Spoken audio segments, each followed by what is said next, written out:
She had banged her head on a piece of furniture. It was, I think, on the edge of the furniture. That's why it was a straight line. And the problem with that is that there's a lot of force in a small area. So I predicted that even though it looked like it was nice and neat and clean, that there's probably a little bit of a deeper wound.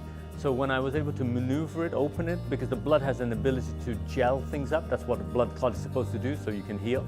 The problem is that if it's a deep cut, that blood, that gel won't stick forever, and when you have a shower, it'll dissolve, and that wound would open up. And if a wound opens and closes, it's going to leave a bigger scar. And so when I predicted that there was a slightly deeper wound, and then I was able to just play with the wound a little bit, I saw that it was deeper. And at the time when I put the lidocaine in, that's the lidocaine for numbing the area, I was able to open it wider and see that it hadn't gone deep into the bone or gone through the muscle, but it was big enough that it would leave a scar. And so the strips that she had at the beginning were like steri strips, like little sticky tape. They're good, except for the fact that you can't get them wet. And as a result, you can't wash your hair properly. It could bleed, and any movement will leave more of a scar. So my technique of putting lidocaine is an interesting one, because a lot of people will break the skin on the outside, on the above and below, to put the stitch in. My technique is to go through the wound, and it sounds a little bit scary, because why would you put a needle through an open wound? It's because the nerve in the wound has already been cut, so there is no nerve there.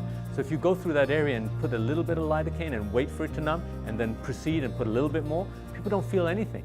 That's why I was able to stitch up like young kids' eyebrows without them knowing, because I just do it gently through the wound and wait for the numbing medicine to work.